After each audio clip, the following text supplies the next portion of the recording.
Bon, salut gang. Alors, on est rendu à je sais pas combien de balados, mais là, on a fait un au mois de septembre. Là, on est rendu en octobre. C'est mon balado. Cette semaine, j'invite un ami, quelqu'un que je connais depuis pas si longtemps, mais que j'admire beaucoup, que j'aime beaucoup.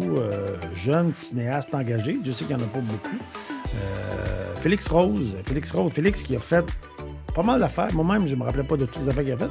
Mais bon, tout le monde se rappelle les Roses, prix du public. Hein, on va en parler pendant le truc. Mais prix du public en 2020 pour un documentaire, c'est quand même rare. Dernièrement, il a fait la série Le Dernier Felquet, série documentaire, très très bon. Mais avant, il a fait un truc sur qui s'appelle Vaillancourt, Yes, le gérant en 2016. Bon, toujours fait du documentaire. Peut-être que la fiction, à un moment donné, va se pointer un moment donné dans sa carrière. Mais pour le moment, en tout cas, on en a parlé, vous aurez l'occasion de l'entendre là-dessus. Il croit au documentaire, il est vraiment bon quand il fait ça. Puis, encore une fois, je pense que son film devrait marcher parce que je pense que vous devrez aller le voir. Donc, on va en parler, il est avec nous. Puis, il va nous parler de tout ça. Pourquoi la bataille de Saint-Léonard, pourquoi c'est important dans l'histoire du Québec, puis pourquoi vous devriez aller le voir. Donc, après la pause, non, il n'y a pas de pause, c'est vrai. Félix Rose. Salut, bien.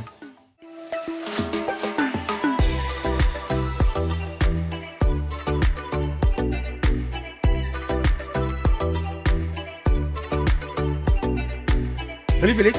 Salut Denis. Comment ça va? Ça va bien et toi? Vraiment content de te recevoir ici. Un gros merci de l'invitation. Ben écoute, c'est normal, ça fait longtemps que je voulais te recevoir ici dans mon balado, mais là, bon, on va en parler tantôt, mais là, en plus, tu lances ton film, on va en parler, mais je voulais, on se connaît depuis quelque temps, je voulais qu'on parle un peu du cinéma engagé, Oui. plus globalement aussi des artistes engagés. Tu sais, on en parlait tantôt avant de rentrer en ondes. Comment les artistes sont moins engagés aujourd'hui qu'ils l'étaient dans les années 70, tu sais, les grandes périodes, Pauline Julien, Gilles Vigneault, tout ça. Là, ça a un peu baissé. Moi, ça m'a toujours un peu gossé. Je me demande toujours pourquoi les artistes ne s'engagent pas pour la cause. Mais tu avais raison tantôt, on en a parlé, puis on va en discuter. Les artistes ne s'engagent pas nécessairement pour la cause indépendantiste, ils s'engagent pour d'autres causes environnementales et tout, mais pourquoi tu penses, toi, toi, t'en fais du cinéma engagé. Ouais. T'es un peu un ovni, un peu en ce moment dans la constellation artistique québécoise. Là, t'es un peu un ovni. En plus, tu as du succès, ce qui est encore plus un ovni. On en parlait tantôt du succès des Roses. On va en reparler. Donc, je sais pas comment.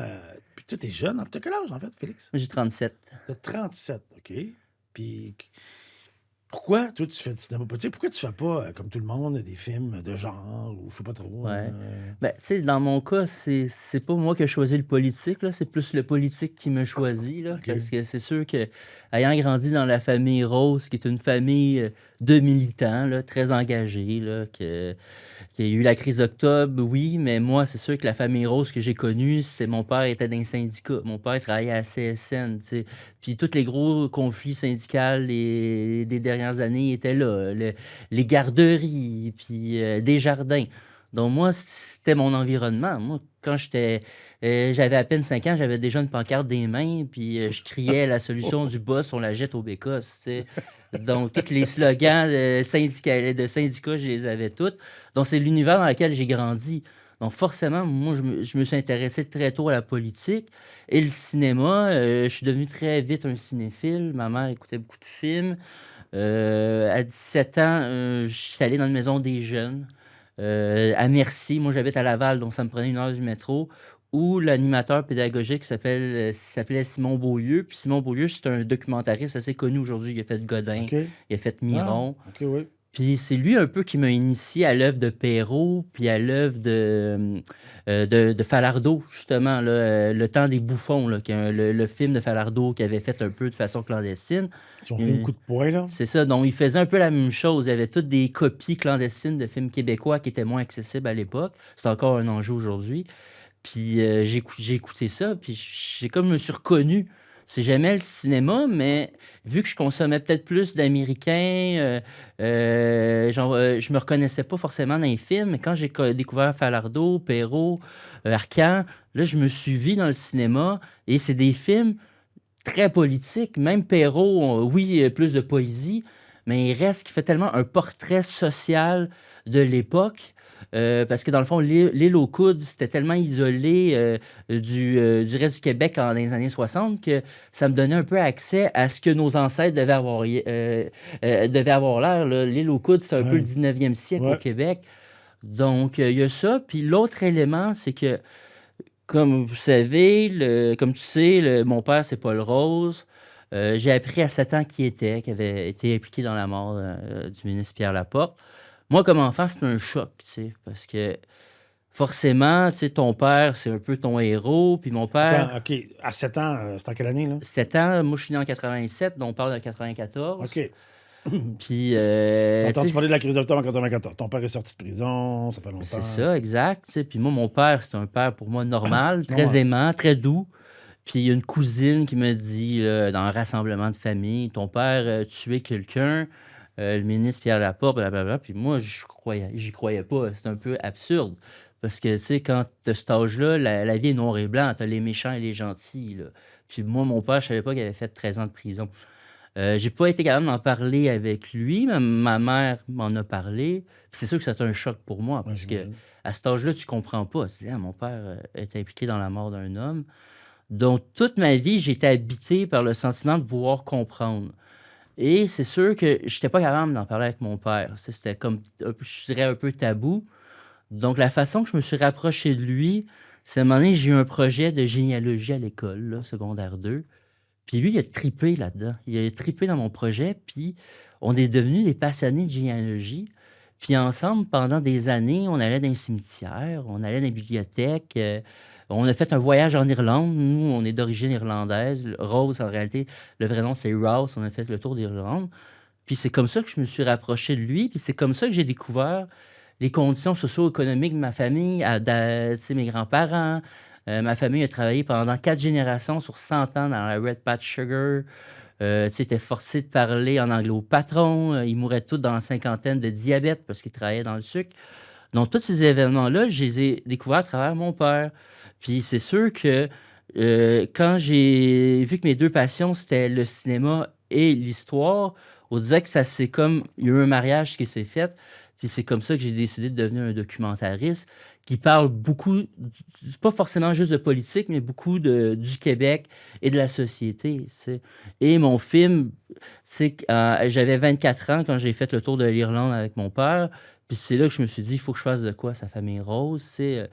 Moi, qu'est-ce que je connais dans les médias, tu sais, toute ma vie, dans les documentaires, tout ça, on présentait mon père comme quelqu'un de très dur, Mhm. qui correspondait pas à l'image que j'avais.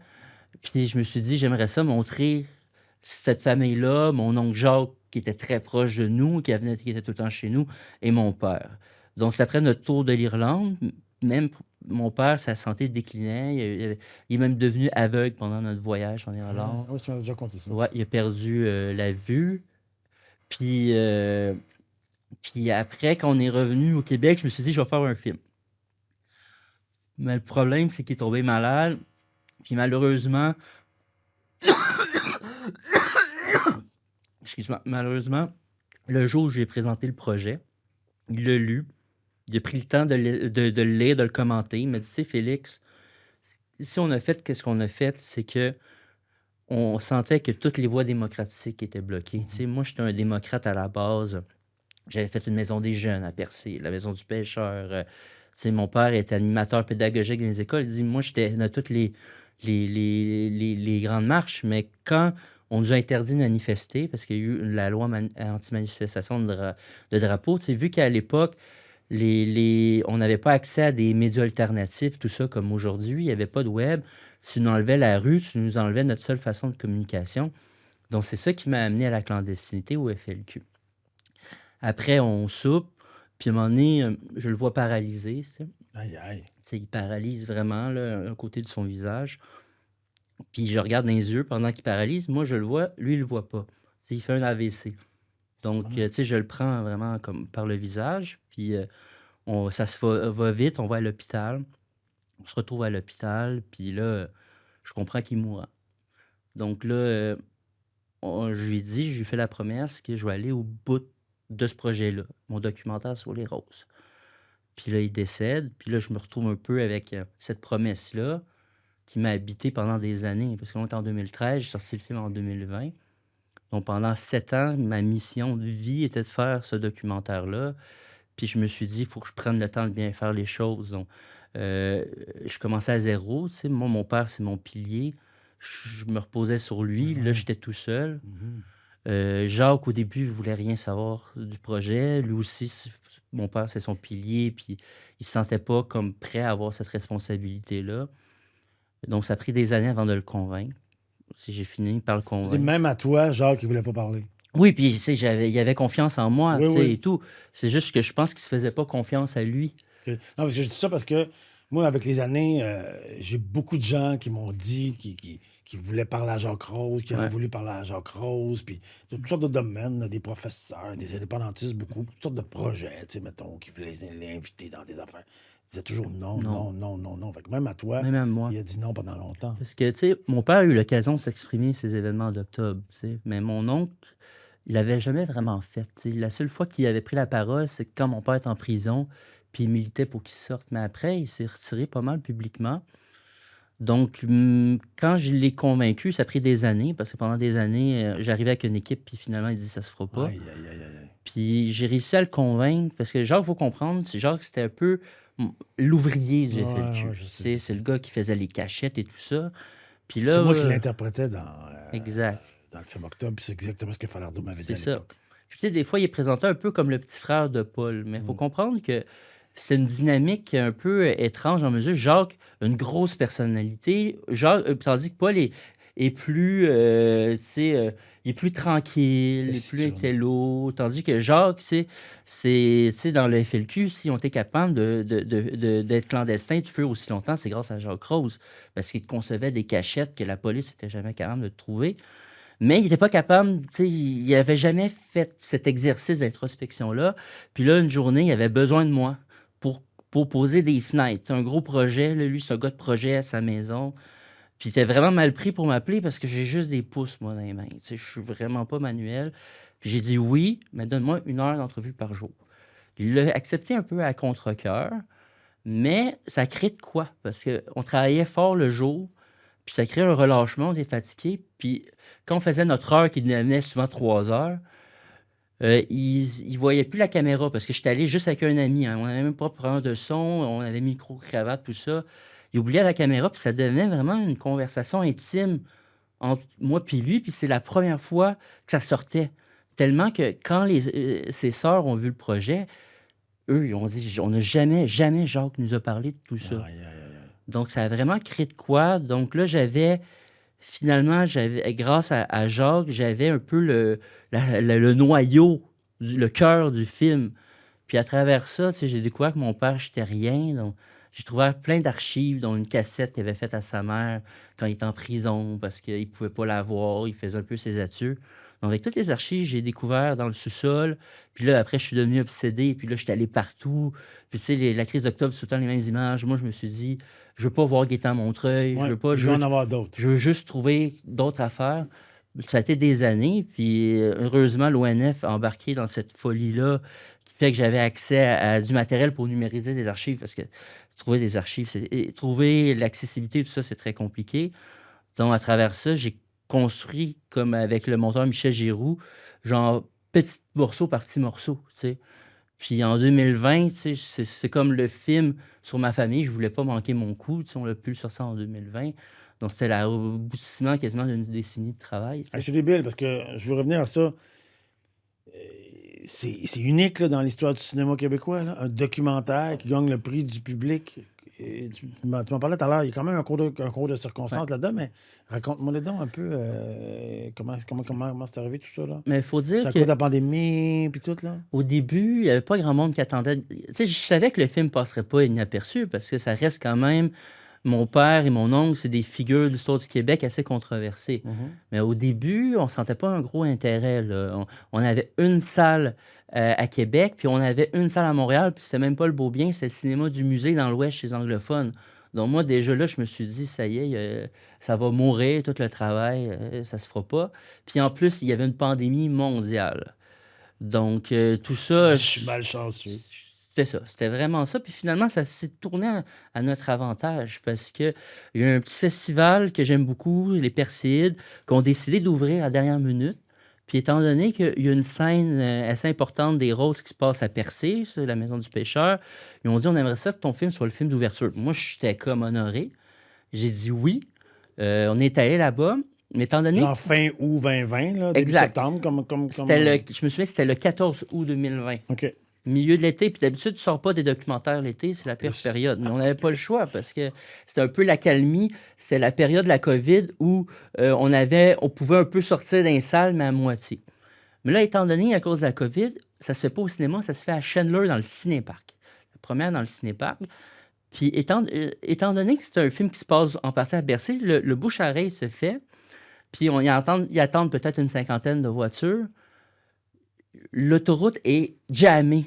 Le gros trafic, on comprend pas qu'est-ce qui se passe. Il y a 400 chars qui essaient de rentrer. Aïe, aïe. Ça a Le cinéparc de Chandler. Ouais, ça a pris 1 heure et demie. Le propriétaire du cinéparc, il capotait, il venait voir, il dit, moi, il présente juste l'Américain. J'ai dit, le record que j'avais, c'était peut-être 100 chars. Là, il y en avait 400. Il y en avait 400. Pour un documentaire. Pour un documentaire. Puis c'était vraiment beau. C'était un beau cinéparc. La qualité était incroyable. Puis après, il y a eu une ovation de klaxon. Hein? Ah, ça, c'est bon, ça. Une ovation de klaxon. Donc, le buzz de Percé, ça s'est transmis dans les médias. Les médias nationaux se sont intéressés à ça, puis en ont parlé, Franco Novo, tout ça. Donc là, il y a eu comme un intérêt, là, tout d'un coup, pour le film, qui s'est marqué. Et quand la critique est sortie, la critique était très bonne. Donc là, le Beaubien a dit, OK, on va le prendre, on va le mettre dans la petite salle. Il y a une émeute au Beaubien, j'exagère. Il y a une émeute. Parce qu'ils sont dans la petite salle, mais il y a une file là, d'une centaine de personnes. Mais on va dire, il y a une grosse file, mais dans la petite salle, je sais pas, là, on va dire, il y a une 50aine de places. Ouais. Le monde ne peut pas rentrer. Donc là, écoute, il y a du grabuge, un petit grabuge au Beaubien. Donc là, ils nous mettent dans la grande salle. Puis là, les propriétaires de salles sont un peu pognés parce que les gros studios américains, ils veulent pas sortir leurs films parce que pour eux, des moitiés de salle, c'est pas intéressant. Donc là, ils décident de donner une chance aux roses. Donc les roses commencent à aller un peu partout. Puis dans les cinémas commerciaux, comme au Goudzo, à Laval, à Longueuil. Puis on se retrouve à travers le Québec. Puis ça marche, le film marche. Puis les gens viennent. Moi, je fais une tournée. Écoute, les salles sont à moitié pleines, là, tous les sièges de moitié. Puis c'est comme ça que on est devenu un succès de box-office. Pour un documentaire, on avait dépassé les 230 000, donc c'est assez exceptionnel. Puis on s'est retrouvé dans le top 5 du box-office. Donc, normalement, quand il y a les Iris, les prix du cinéma québécois, automatiquement, il y a une catégorie qui s'appelle le prix du public, puis c'est les 5 box-office. Donc, nous, on s'attendait à être là-dedans. Quand ils ont sorti les nominations, on était nominés nulle part. Même pas pour le prix du public, on était nulle part. Là, il y a des gens qui se sont un peu insurgés parce que c'était un film qui a fait beaucoup parler, qui, je crois, était de qualité, pas juste au niveau du contenu, mais au niveau du montage et tout ça. Puis ils se sont dit au début, pourquoi il n'est pas là? Donc, ça a fait une petite controverse, une lettre dans le Devoir. Québec Cinéma a dû réagir.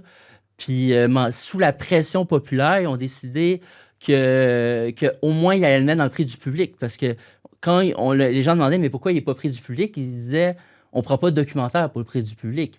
Mais c'est la première fois que tu avais un documentaire qui se retrouvait dans le top 5. La question ne s'est jamais posée avant. C'est ça. Donc là, sous la pression, ils ont décidé de dire, OK, on met toutes les fictions du Québec et tous les documentaires. Donc, tu as une quarantaine de films qui se retrouvent prix du public. Puis là, il y a une première sélection. Puis dans la première sélection, pour 5 films, tu as 2 documentaires là-dedans. Tu as le mien, puis tu as celui de Kim Ombud-Nsawin sur la poétesse. Là, je m'appelle Humain. OK? Donc, là, c'est déjà exceptionnel. 2 documentaires près du public.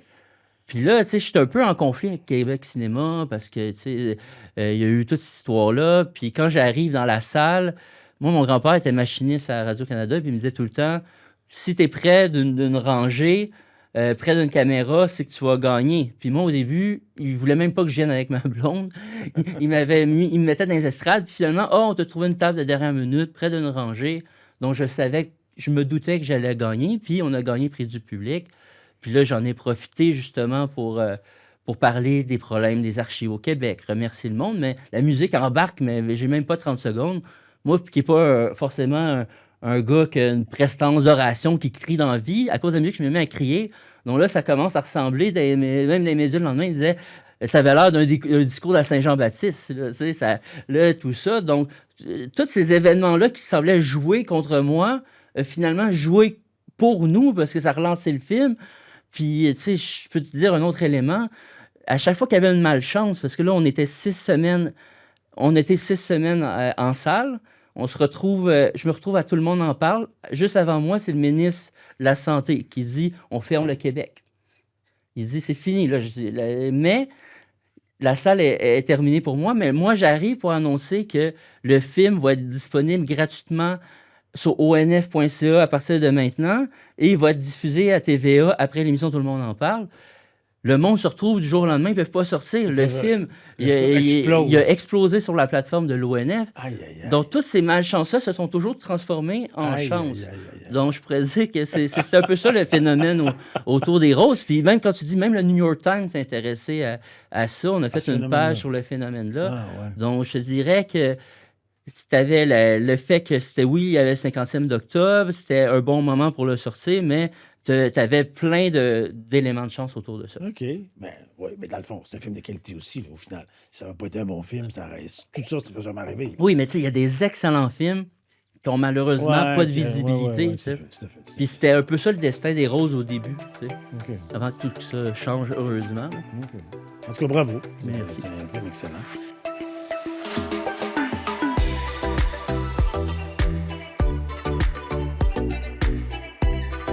Bon, là, t'en as un autre. Ouais. Tu lances un autre film. Ces jours-ci.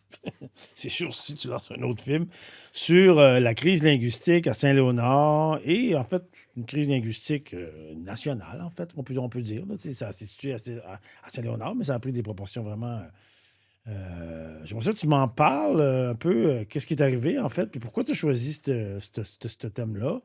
Moi, je considère que c'est un moment important de l'histoire contemporaine parce que c'est le moment où les Québécois se réveillent par rapport à leur possible disparition. Soudainement, il y a une possibilité. On était là-dedans depuis 1840, mais là, soudainement, différents facteurs, on fait moins d'enfants, les immigrants continuent à envoyer leur... en fait, ça avait toujours été comme ça, mais ça ne posait pas de problème avant que les personnes issues d'immigration pouvaient envoyer leurs enfants à l'école anglaise ou dans des écoles bilingues, mais c'était pas un enjeu, l'État ne se mêlait pas de ça, c'était de même. Puis là, arrive les années 60, puis il y a comme un changement, on fait moins d'enfants, puis là, on constate que peut-être si on laisse aller ça, ça pourrait être pourrait menacer la survie de la nation, en fait, la survie de notre capacité en tant que parlant français en Amérique du Nord d'exister à terme. Fait que là, il y a un conflit qui arrive parce que les immigrants, eux, ils pensent que l'anglais, c'est la langue des affaires, c'est la langue du travail, c'est la langue pour que les enfants puissent réussir dans la vie. Fait qu'il arrive là comme il y a comme un clash. Fait que c'est ça un peu la crise linguistique. Mais j'aimerais dire, pourquoi tu as choisi ça, en fait? Pourquoi tu as choisi cette affaire-là? Mais quand je faisais ma recherche pour les rôles, tu sais, c'était très chapitré. Tu sais, mettons, c'est le lundi de la matraque où mon père et Jacques Langto avaient été arrêtés pendant un émeute de la Saint-Jean-Baptiste provoqué par Pierre Trudeau, à la maison du pêcheur. Puis mon père, lui, avait milité à Saint-Léonard. Il avait été dans le mouvement pour l'intégration scolaire de Raymond Lemieux, qui est un des protagonistes du film. Quand je suis arrivé à cet événement-là, que je voulais parler d'un rôle, je me suis dit, c'est tellement riche, complexe et méconnu que je vais peut-être juste l'évoquer dans Rose, mais je vais faire un film là-dessus. Puis moi, j'avais rencontré Raymond Lemieux, qui était le porte-parole des francophones de Saint-Léonard, puis j'ai été fasciné par le monsieur. Ouais.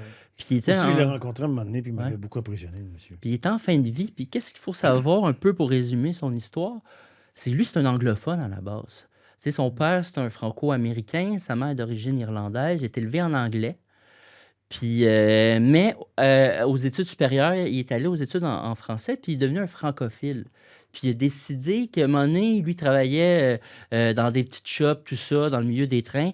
Il a réalisé que la langue des oppresseurs à l'époque était l'anglais et la langue des opprimés était le français. Donc là, il s'est comme peut-être senti investi d'une mission, mais il est devenu très francophile, ce qui a créé des tensions avec sa propre famille, qui était anglophone, et il est devenu architecte. Puis il a été invité à faire des contrats à Saint-Léonard, qui était une ville qui était en pleine expansion dans ces années-là. Puis quand il est arrivé, il a réalisé quelque chose, c'est que quelques années avant lui, tu avais un entrepreneur, l'autre personnage du film, Mario Baronet, qui partait de rien, qui est arrivé au Québec comme éboueur, puis il a monté les échelons, puis il est devenu entrepreneur, qui est en train de construire la ville. Il a mis des duplex partout, puis il a amené des gens de la communauté italienne à aller dans les duplex, puis c'est un peu le rêve de créer une petite Italie à Saint-Léonard. Et pour peut-être accommoder les gens de sa communauté, il avait participé à l'installation d'un programme d'école bilingue. Donc, il n'était pas contre le français. C'est que eux, qu'est-ce qu'ils voulaient? C'est qu'ils voulaient donner plus d'opportunités à leurs enfants. Parce que les Italiens, avec les Premières Nations, c'était les deux seuls groupes qui étaient plus défavorisés que les Canadiens français, donc ils étaient très défavorisés. Puis eux, c'est une façon de sortir de la misère pour eux, l'anglais. Donc, c'est important d'apprendre les deux. Donc, le programme est arrivé en 63, mais tranquillement, parce qu'il y avait quand même des francophones qui allaient là, les francophones ont réalisé que leur enfant se faisait un peu anglicisé parce que l'anglais prenait le dessus sur le français forcément. OK. Et Raymond Lemieux, qui était arrivé là, à Saint-Léonard pour construire une église, une école, tout ça, quand il réalise ça, il dit « ça n'a pas de bon sens ». Donc, il forme un comité de parents, le mouvement pour l'intégration scolaire, et il déclenche, ou plutôt un référendum sur cette question. Puis, il présente des candidats. Et son mouvement gagne. Puis, c'est la première fois dans l'histoire du Québec où on légifère sur la langue. La commission scolaire de Saint-Léonard met fin au programme bilingue puis impose le français comme la langue d'enseignement. OK, c'est ça le déclencheur, en fait. C'est le déclencheur. Puis au début, ça a l'air juste d'une bataille de clochers. Mais les Italiens, la communauté italienne de Mario Baronet, ils ne sont pas contents. Pour eux, c'est un droit acquis parce qu'il n'y avait pas de loi qui interdisait de choisir la langue d'enseignement. Pour eux, c'est comme si on leur enlevait une liberté. Donc, c'est un conflit qui sort de Saint-Léonard puis qui prend des proportions inimaginables, tellement que le premier ministre Daniel Johnson, à l'époque, lui, était assez en faveur des francophones, mais il attend que il ne met pas de l'huile sur le feu d'un bord puis de l'autre, il joue les consignants, il meurt subitement. Puis celui qui le remplace, c'est l'ultra-fédéraliste Jean-Jacques Bertrand, qui, lui, il veut régler ça vite parce que on va dire les entreprises, la rue Saint-Jacques, qui ne sont pas contents, ils veulent que ça se règle vite. Donc, lui, il dit, je vais régler ça vite. Et il met de l'huile sur le feu en faisant une loi qui dit que n'importe qui peut choisir la langue d'enseignement. Donc le débat local se transforme au national. Tout en faisant des beaux discours sur l'importance du français, Exact. etc. Comme ils font aujourd'hui. Justin Trudeau fait la même affaire. C'est ça. Il parle, ah oui, le français, c'est important pour nous, mais il investit 700 millions pour la communauté anglophone du Québec, puis 50 millions pour le français dans les 5 prochaines années au Québec, ce qui est absolument pas bon sens. Mais dans les beaux discours, ça paraît pas. La loi 85, c'est la même affaire.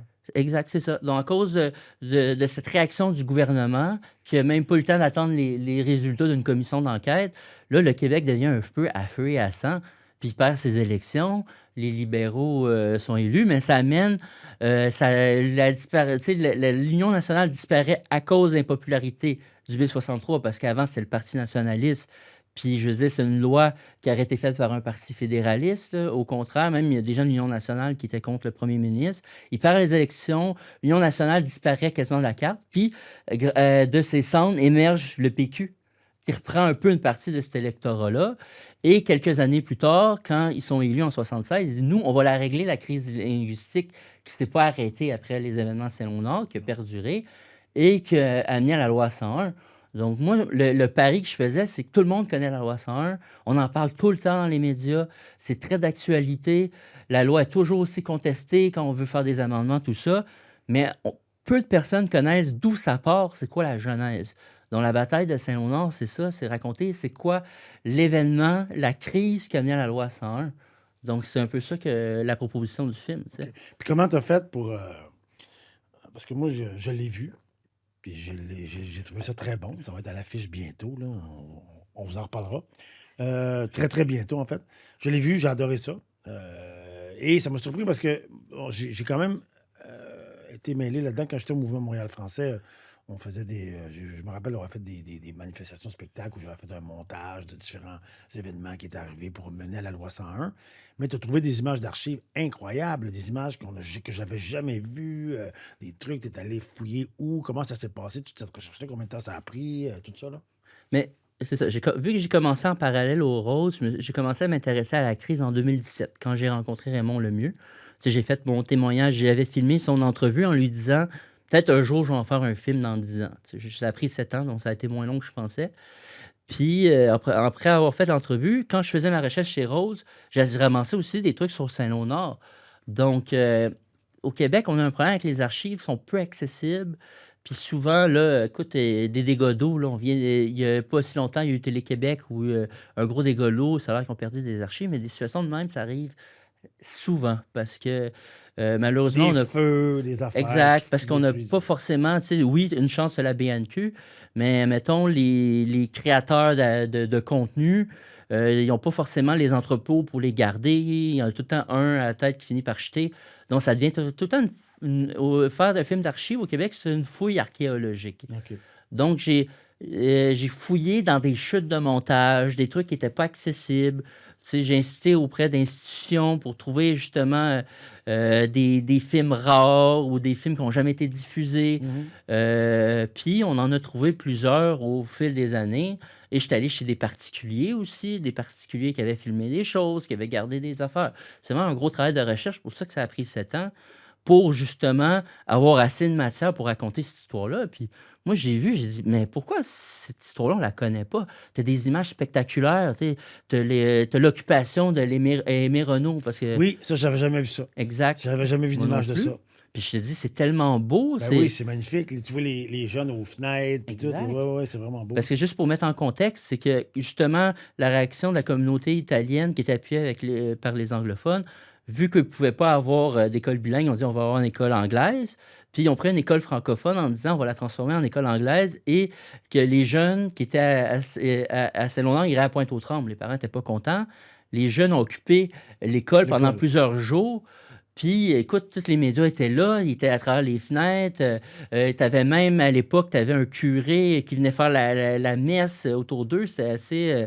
Donc, j'ai trouvé des images comme ça de lutte moins connues, où justement, le Bill 63, les émeutes qu'il y a eu à Québec, parce que ça a brassé tout pas mal, pour raconter une histoire quasiment inédite, parce comme je te dis, même dans des gens du milieu très informés nationalistes, je leur parle de Saint-Léonard, ça va leur dire de quoi, mais ils n'ont pas beaucoup de trucs associés à la mémoire. Donc, effectivement. moi, j'espère que ce film-là va remettre cet événement-là dans ce qui est, lui donner, le remettre dans le grand chaînon de notre histoire, parce que pour moi, c'est un chaînon manquant à comprendre pourquoi, justement, on a eu besoin de se doter d'une loi comme la loi 101. Écoute, pourquoi tu fais du documentaire, en fait? Pourquoi tu fais pas de la fiction? Tant qu'à faire du cinéma engagé, tu aimes raconter l'histoire. Tu sais, Pierre Falardeau, bon, on a fait Octobre, on a fait 15 février 1839. Pierre, il a fait du documentaire avant. Ouais. Tu sais, à un moment donné, il s'est mis à fiction pour raconter un peu les mêmes affaires qu'il racontait avant. Tu sais, le point en l'air, puis il voulait raconter des moments de notre histoire, un peu comme tu l'as fait. Tu vas-tu venir à fiction à un moment donné ou ben non, tu es un documentariste? Moi, je me considère un documentariste. Peut-être un jour, tu sais, moi, j'ai commencé en fiction, là. J'étais scénariste sur des web-séries et tout ça. Mais tu sais, la fiction historique, moi, je m'intéresse à l'histoire. Puis toi, tu es bien placé pour le savoir. Tu sais, Pierre Falardeau, ça a été compliqué d'avoir son financement pour Très Octobre. compliqué, très Puis, compliqué. tu sais, je pense Octobre, il y avait des ambitions de raconter beaucoup de trucs, puis il a dû faire un huis clos parce qu'il Ouais. n'y avait pas le budget qu'il voulait. Non. Donc, tu sais, moi, je suis confronté à ça. Puis quand j'ai compris c'était quoi, puis que j'aime le documentaire, je me suis dit, je peux faire du documentaire, mais en reprenant les codes de la fiction. Tu sais, moi, j'essaie de faire du documentaire grand public. C'est vrai, ça. Dans la mesure que même... Ton film est très... vous le verrez, là, allez le voir, vous allez comprendre ce que qu'on parle. Il est très... pas individualisé, mais personnifié, d'une certaine façon, le conflit. Tu as Raymond Lemieux, puis tu as M. Baronnet, qui sont les têtes, les deux leaders des deux groupes qui s'affrontent dans ton film, en fait. Là. Exact. Tu as comme un conflit. Tu as le conflit, puis tu sais, je reprends les codes, l'élément déclencheur, les péripéties. Tu sais, je pense qu'on s'attache aux personnages aussi. C'est pas... moi, il n'y a pas de narration, tu sais, dans mes films, en mesure... c'est pas juste des têtes parlantes. À un moment donné, tu es comme dans l'archive, puis tu vis les événements. Donc, je reprends ces codes-là. Puis, tu sais, mettons, les roses. Tu sais, les roses, ça a pogné. Tu sais, c'est sorti du réseau politique. Il y a des jeunes tu sais, ça a été un gros succès chez les jeunes. Puis j'espère que ça va être la même chose avec Saint-Léonard. Puis une des raisons, c'est que même si tu connais pas les événements, tu peux t'attacher à la famille Parce que c'est un peu la famille Plouffe, les Roses, là. Tu sais, t'as Jacques l'ouvrier, t'as Paul qui est le plus intello, t'as la mère qui est le cœur, t'as le père qui est plus effacé.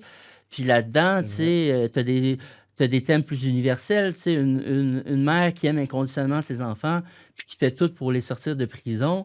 Ça, t'as pas besoin de savoir c'est quoi le lundi de la matraque pour embarquer dans cette histoire-là. T'as raison. Puis c'est pour ça que c'est ça. Donc, je m'inspire quand même de la fiction au niveau de la façon de raconter. Mais tu sais, c'est très cher faire du documentaire comme je le fais parce que les archives, si tu négocies pas, ça devient 100 dollars seconde. Aïe, aïe. Mais au bout du compte, ça revient moins cher qu'une faire une fiction historique et tout ça. Donc, si à un moment donné, j'ai les moyens de faire une fiction historique, c'est sûr que ça m'intéresserait. Puis, souvent, moi, je me souviens, on m'avait dit, les roses, ça va voir, ça va être juste des personnes âgées qui vont aller voir ça. Les jeunes, ça intéresse pas les jeunes. Les jeunes ne s'intéressent pas à l'histoire. C'est pas vrai. Tu sais, les jeunes, là, ils s'intéressent à l'histoire quand l'histoire est bien racontée puis qu'ils sont capables d'être accrochés. Puis là, c'est un peu ça que j'essaie de montrer. Tu disais tantôt que je suis comme une espèce de satellite parce que je fais du cinéma politique, Oui. historique, puis ça marche. Mais moi, je pense pas que je suis un satellite. Je pense que les gens, ils veulent ça. Puis quand il y a un film historique au Québec, ça marche, là. Mhm. Octobre, ça a bien marché. Oui. Louis Cyr, les films historiques, là, c'est les films qui marchent le mieux. Mais pourquoi on n'en fait pas plus d'abord? Ça coûte trop cher. Pourquoi? Ouais, t'as raison. C'est T'as ça. raison. T'as C'est raison. ça la clé. Le coût, c'est pas mal une grosse affaire. Tu sais, moi, je me dis, là, les films d'archives, là, comme moi, s'il n'y en a pas beaucoup, c'est pas parce que les réalisateurs ne veulent pas le faire. C'est qu'ils veulent pas. C'est que ça coûte trop cher à faire. Ça demande trop Mhm. d'investissement, de temps et d'argent. C'est ça la raison. Mais si, mettons, tu avais des bourses gouvernementales pour encourager le cinéma historique, documentaire et fiction, ils s'en feraient beaucoup T'as plus. raison. Puis, comme je te dis, les gens, ils sont friands de Tu sais, comme ça. les Patriotes, là, tu sais, t'as raison, tu sais, Octobre, Pierre, son premier scénario, ça commençait, je pense, au lundi de la matraque, là. Ouais. La rencontre de Paul Rose et de Jacques Langteau. Je pense que c'était ça son premier scénario. Puis ça se finissait quand les gars se font attraper le 27 décembre à Saint-Luc, là. Ouais. Son premier scénario, c'était ça.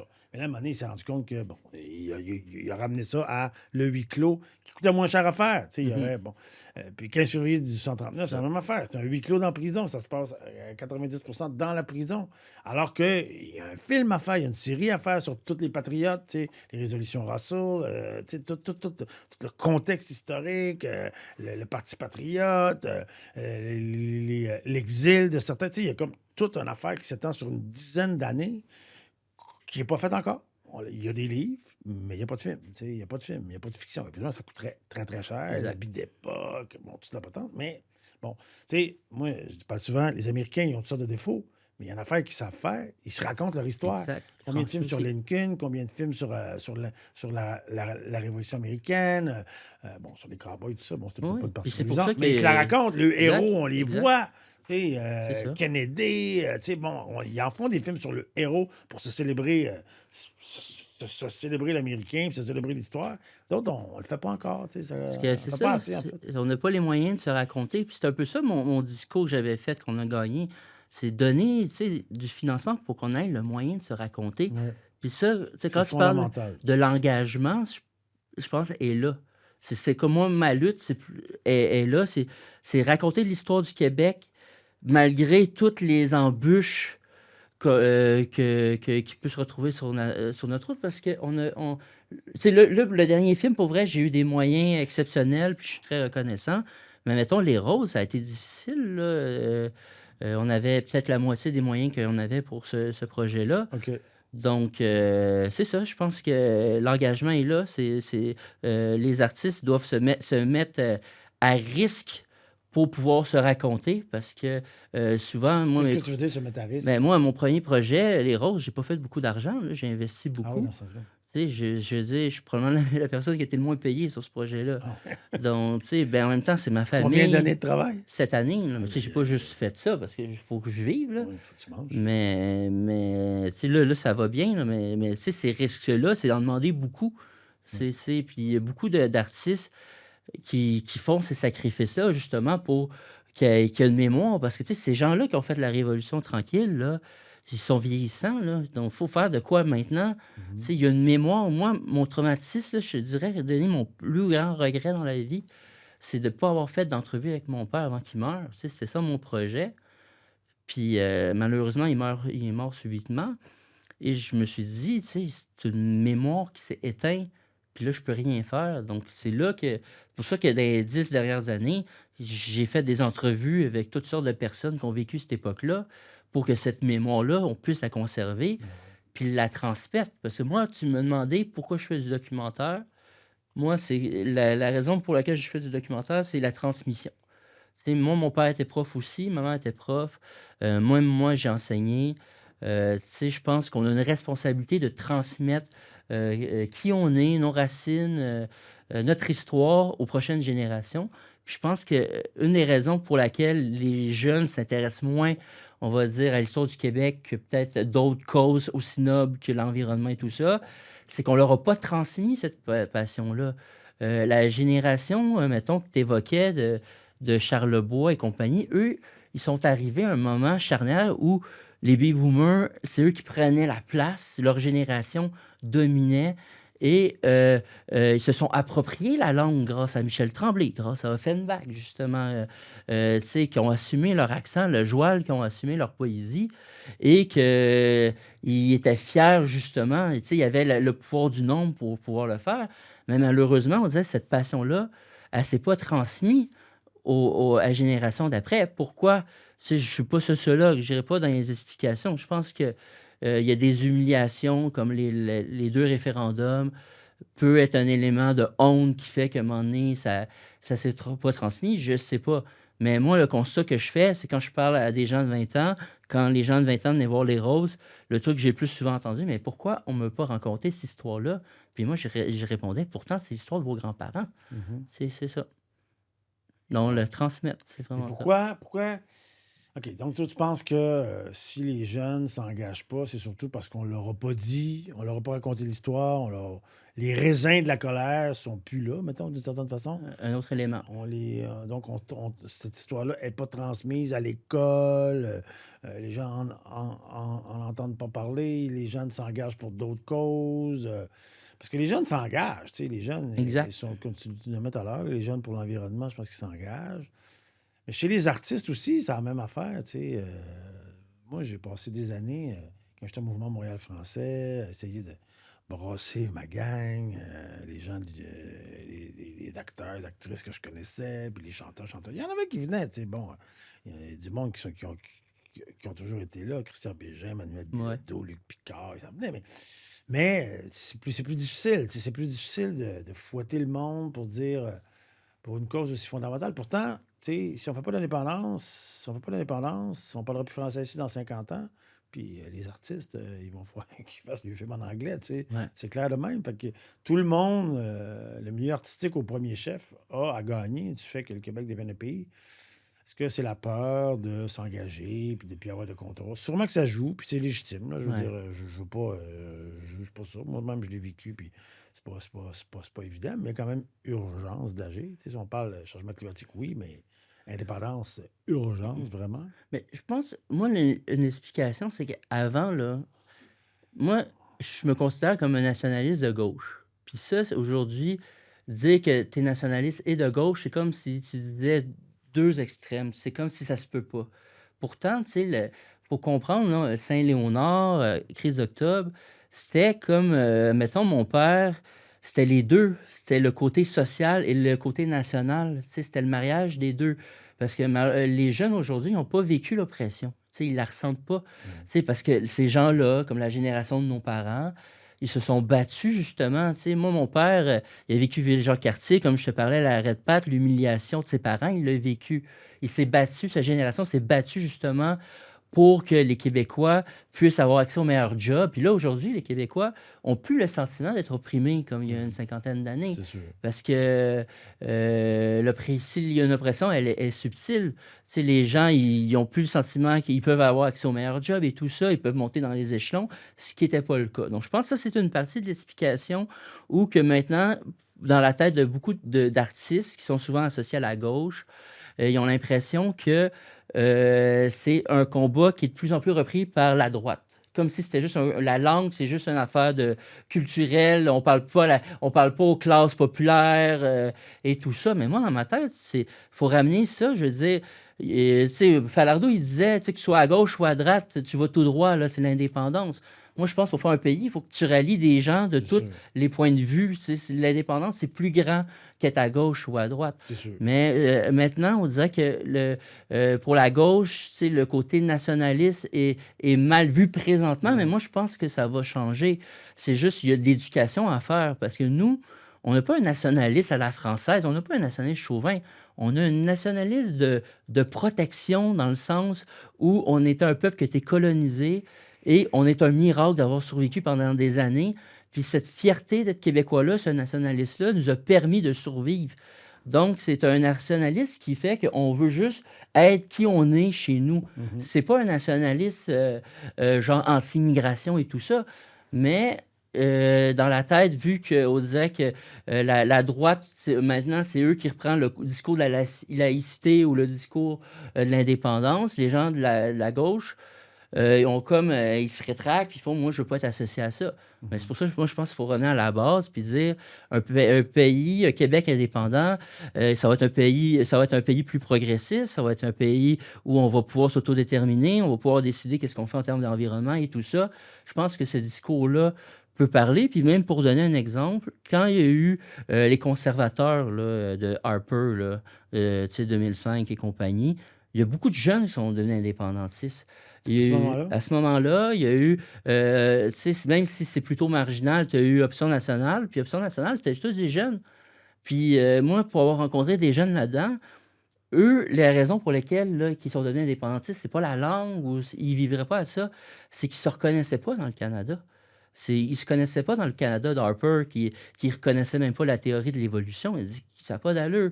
Donc, pour eux, ils voulaient que le Québec devienne pays pour que ce soit un pays plus progressiste. Donc, moi, je pense que c'était comme ça Ben, aussi ça qu'il me faut rend aller optimiste chercher. que tu dises ça, parce que Ouais, moi aussi, je pense un peu, tu sais, en ce moment, on a la perspective qu'il y a un gouvernement de droite qui arrive au Canada, là. ouais, Et bon, dans un an, moi, je pense qu'on ne coupera pas, là. Je les vois aller à Ottawa, les libéraux et les conservateurs. Puis les conservateurs, c'est des menteurs, c'est des manipulateurs, mais ils sont organisés puis disciplinés. ouais. Fait que, ils gagnent des points systématiquement, puis ils répètent toujours le même slogan un peu débile, mais ils avancent avec ça. Puis dans les sondages, en tout cas, dans le reste du Canada, ça marche. Fait que, puis il y a l'aspect, comment je dirais ça, l'alternance du pouvoir. Là. Ouais. L'histoire du Canada, c'est 10-12 ans des rouges, 10-12 ans des bleus. Fait que là, on est dû pour une autre ère conservatrice. Puis là, tu viens de le dire, si ça crée des indépendantistes, Harper, moi, je pense que le Canada de Poilievre pourrait créer une nouvelle vague d'indépendantistes, puis Mais des gens qui vont se réveiller. Puis tu sais, le Canada, c'est ça, c'est ça. c'est ça le Canada. Non, moi, je veux d'autres choses. Tu sais. Tu sais, moi, j'ai toujours pensé que si en 80, c'était Joe Clark, le chef du Parti conservateur, ou en On aurait gagné. 95, c'était Preston Manning, là, on aurait gagné. Ouais, C'est juste les pires premiers ministres du Canada, ça a été des Québécois, ouais, parce que ça a toujours donné l'impression qu'ils étaient connectés avec le Québec. Le Québec pouvait se reconnaître en gens chrétiens d'une certaine façon, mais quand c'est des conservateurs, au moins la différence entre les deux nations est claire. clair. Puis c'est là qu'on voit que on n'est pas forcément, la différence se marque plus là. Donc je pense que Poilievre, oui, j'ai l'impression que ça va créer quelques nationalistes parce que tu as des artistes comme, mettons, Cœur de Pirate, tout ça, qui disaient, qui se reconnaissaient pas dans un peu tout ça, puis ces artistes-là, moi je pense que si Poilievre qui arrive, qui a l'air bien plus pire que Harper, je pense que ça va peut-être réveiller quelques personnes, j'espère. On le souhaite.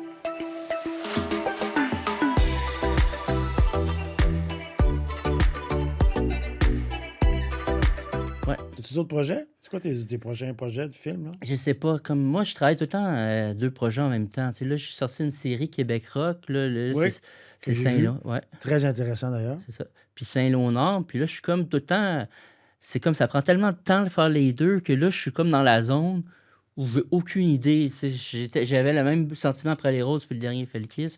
Donc là, j'ai des petites idées qui ébrident, mais c'est comme, je sais pas, je suis comme, il y a une année où il faut que je réfléchisse à sur quoi je veux travailler pour les 5 prochaines années de ma OK. vie, tu sais. En ce moment, tu n'as pas de projet précis. J'ai des Tu idées, as mais deux, pas de trois affaires dans projet. la tête. C'est ça, exact. OK. Écoute, on a parlé encore de l'engagement. J'ai envie d'en reparler encore un peu. Quoi qu'on a pas mal vidé le sujet. Là, on est rendu à 45 minutes. Écoute, tu l'as fait aussi. Je finis toujours un peu mes entrevues en demandant à mon invité de faire un pitch sur l'indépendance. Ben, déjà, tu viens de le faire un peu, mais j'aurais envie de te lancer aussi. Pourquoi? Tu reçois-tu du monde comme Lisa Frula? Puis, le- Non! Qu'est-ce que t'en penses? Qu'est-ce que t'en penses? Qu'est-ce que t'en penses? Non, non, j'ai reçu Pauline Marois, Ah ouais, Véronique c'est ça. Yvon, Catherine Dorion. Ah Tu sais, ouais, c'est ouais, comme, ouais, c'est ça. je pense que ça allait bien. J'ai reçu aussi Manon, la veuve de Pierre Falardeau qui est Ouais, venue. ok. C'est le premier balado que j'ai fait. Fait que pour tous ces gens-là, c'est pas très, très compliqué, là. Ouais. Si je te demandais, toi, pourquoi tu penses que. Puis t'es-tu optimiste, en fait, ouais, avant? T'es-tu optimiste par rapport à l'indépendance? Penses-tu que on va y arriver? Penses-tu que c'est possible? On parlait, si on rentre dans une ère conservatrice, ça pourrait créer des indépendantistes, mais Ouais. là, la montée du PQ, tu sais, il y a comme un. En tout cas, moi, je vois une fenêtre là, Ouais, ouais. d'opportunité, là. Toi, t'es-tu Moi, là-dedans? je suis tout le temps optimiste, puis ça vient de mon père, hein. Tu sais, mon père, il a fait de la prison, puis j'avais demandé, j'ai dit: «Tu pas découragé?» Tu sais, je veux dire, Ouais. les échecs, tous les échecs. Il dit: «Non». Tu sais, à chaque fois, on a avancé. Lui, là, il m'avait bien expliqué ça. Il dit: «Tu sais, peut-être moi, je ne vais pas voir l'indépendance de mon vivant», malheureusement, il ne l'a pas vu. Mais il dit: «Nous, là, les gens avant nous, là, que ce soit les patriotes, ils ont mis des pierres. Nous, on met des pierres par-dessus. Puis là, après, c'est à la génération d'après de continuer à mettre des pierres. Puis lui, il disait, tu sais, 95, là, oui, il aurait aimé gagner. Il dit, on a passé à 1%, là. Ouais. On a fait mieux que notre score de Ouais. 80. On disait, on s'améliore, on avance, tu sais. Puis, tu sais, dans la vie, c'est tout le temps du momentum, des T'as opportunités. raison. Tu sais, moi, ça me fait rire, là. Il y a tout le temps les médias pour dire l'indépendance est mort. Le jour où tu n'auras plus un média qui ne dira pas l'indépendance est mort dans le journal, c'est qu'il va être mort pour vrai. Parce que l'indépendance, on en parle tous les jours. Soit Tout pour le dire temps. que c'est mort, soit pour dire que ça revient. Mais ça fait tellement partie de qui on est. Puis de ça que tant que. C'est comme un problème non résolu, Mais là. c'est Il est ça. toujours non résolu, en fait. Donc, tant que ça ne sera pas fait, ça sera toujours là. Que ce soit dans 5 ans ou que ce soit dans 100 ans, ça ne va pas disparaître. Donc, moi, je pense qu'une des raisons de faire l'indépendance, Donc, réglons-les pour arrêter d'en oui, parler. oui, puis tu sais, je veux dire, ça ne va pas régler tous les problèmes. Ben non. L'indépendance, là, ça règle pas tout, là. Qu'est-ce que ça règle? C'est que on n'a pas. On décide nous-mêmes. On est maître de notre destin. Puis les problèmes, on les règle nous-mêmes. On n'a pas besoin. Tu sais, toi, tu es à Ottawa, tu sais, c'est quoi? Tu n'as pas besoin de passer par un gouvernement qui n'est pas connecté sur nous autres, qui est une autre nation, qui a d'autres valeurs, qui a une autre façon de passer. Moi, je les aime, les Canadiens. Je veux dire, j'ai beaucoup d'amis, j'y vais, c'est un beau pays, mais c'est pas mon pays. C'est tout, c'est pas mon pays. Ces gens me comprennent pas. Puis moi, c'est ça. Donc, je pense que on est mature, on est comme, on devient des adultes en devenant indépendant. Puis qu'on décide, si on veut être à gauche, on le décide ensemble. Si on veut être à droite, on le décide ensemble. Si on est au centre, c'est le pouvoir de s'autodéterminer. Moi, je trouve que c'est tellement important. Puis d'avoir une place dans le monde, dire qu'on existe. Moi, j'ai fait un film qui s'appelle Yes sur le référendum d'Écossais. Puis je parlais du référendum du Québec. Les Écossais ne savaient même pas qui on était. Tu sais, oui, des fois, il y a des films qui vont aux Oscars, tout ça. Tu as des Denis Villeneuve qui sont connaître, mais il reste qu'on est peu connus dans le monde parce qu'on n'a pas de place aux Premières Nations. Pourtant, on est grand, on a des grands artistes, Oui, tout à fait. tu sais, on a des grands entrepreneurs. Je veux dire, on mérite d'avoir une place dans le monde. Donc, c'est pour ça que moi, En je veux fait, qu'on moi, ait un pays. j'ai déjà fait un discours à Ottawa où, en fait, ça fait plusieurs fois que j'en Ouais. parle, mais je les écarte un peu avec ça, les Canadiennes là, qui nous écoutent quand on est là-bas, en disant si, au niveau artistique en tout cas, si le Canada est connu, c'est à cause des Québécois. Tu sais, Denis Oui. Villeneuve t'en parlait, Xavier Dolan, Céline Dion qui a chanté aux Olympiques, qui a fait C'est ça. le moment fort de la cérémonie d'ouverture, c'était Céline Dion. Tu sais, Robert Lepage, qui est un des metteurs en scène, un des tops au Exact. monde en ce moment, tu sais, qui fait des Ouais, spectacles ouais. partout dans le monde. Cirque du Soleil, c'est connu. Tu sais, c'est comme culturellement, si on parle du Canada, tu sais, je les écœure en disant, écoutez, quand on va être indépendant, on va vous remercier quand même. On va vous inviter quand on va être aux Oscars, mais ça sera pas Canada, ça va être Québec qui va être écrit, tu sais. On le mérite. Puis, bon, moi, j'ai toujours pensé que notre situation de coloniser faisait en sorte que nos artistes étaient plus créatifs. Il y a comme une certaine, comment je dirais ça, une situation de contrainte un peu. Ouais. On est un peu contraint et tout ça nous rend un peu plus imaginatifs, débrouillards, créatifs. Puis ça fait en sorte. C'est la raison pour laquelle je pense qu'on a des créateurs qui font leur marque à l'international, qui se démarquent plus qu'au Canada anglais parce qu'on a ce côté-là. Nous, on se sent obligé de ruer un peu, puis il y a comme un regain de créativité qui vient avec ça. Moi, je pense que c'est une des raisons. Mais bon, c'est sûr que si on devient indépendant, il n'y a, pas de raison que ça disparaisse, là, mais euh, c'est une des raisons. Puis moi, je pense que nos artistes mériteraient tellement que on soit derrière un vrai pays avec tous les outils qu'un pays peut avoir pour les mettre en valeur, tu sais. Puis, bon, évidemment, ils n'aiment pas bien ça quand je dis ça à Ottawa, là, ces affaires-là. Mais ça fait quelques fois que je le tiens, ce discours-là, en disant, écoutez, on vous aime pareil, vous êtes gentils pareil, tu sais, mais je pense qu'on va faire d'autres choses. On va suivre notre propre chemin. On va aller Exact. ailleurs, Ouais, tu sais. c'est ça. Puis c'est pas parce que, tu sais, c'est pas parce que vous êtes moins bon ou vous êtes pas... On est juste pas pareil, on est juste pas la même Puis je gang, tu pense sais. que ça va améliorer les relations. Genre, si on est 2 pays, Ouais. moi, je pense qu'on va pouvoir collaborer vraiment mieux avec le Canada présentement parce qu'il y a une frustration. Toi, tu le sais encore plus que moi. Il y a toujours une alternance de pouvoir entre l'Est et l'Ouest. Tu sais, pendant des années, c'est l'Ouest qui gouverne. Là, l'Est, l'Ontario et le Québec, ils ne se reconnaissent pas dans le Canada. Mhm. Et quand c'est les libéraux qui sont élus par l'Ontario et le Québec, Il y a une l'Ouest du frustration Canada dans sont l'Ouest. frustrés parce qu'ils ne se reconnaissent pas. Ouais. Tu sais, si on sort justement de ce pays-là, là, ils vont pouvoir avoir des gouvernements qui leur ressemblent. Donc, il n'y aura plus cette frustration-là. Ouais, ouais. Ça serait bon pour eux autres. C'est ça, c'est ça. On leur dit pas assez. Ça serait bon pour vous autres si on se sépare. Vous allez Oui. gagner, vous autres aussi, du Mais fait il y a qu'on est des, indépendant. il y a des indépendantistes albertains.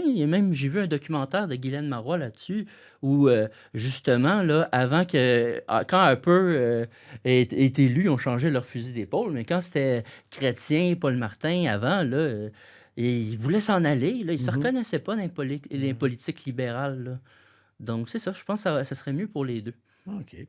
Bon, ben écoute, j'aimerais ça que tu le fasses, ton pitch indépendantiste. Ah, c'est pas ça que j'ai fait? Ben oui, mais résume-moi-les en 1 minute, mettons. Pourquoi tu penses que c'est indépendant? Pourquoi tu penses qu'on devrait devenir un pays maintenant, en 2024? Moi, je pense qu'il faut être un pays parce qu'on est rendu au moment où on doit dessiner pour nous. Je veux dire, au niveau mondial, là, il y a tellement d'enjeux là, qui se passent, que ce soit les enjeux climatiques, que ce soit les enjeux identitaires, que là, pour pouvoir justement trouver notre place dans tout ça, puis pouvoir régler ces problèmes-là, il faut avoir les rênes de cette nation-là, de ce pays-là, pour justement, si on veut être plus environnementaliste, tout ça, parce que présentement, notre relation avec le Canada, ça n'a jamais été une relation saine, c'est une relation conflictuelle où il faut arracher des choses qu'on veut. On ne devrait pas avoir arraché. Moi, je pense qu'on devrait tout simplement se donner la chance d'être un pays et de justement dire au reste du monde, on existe, on est là, puis on a quelque chose à dire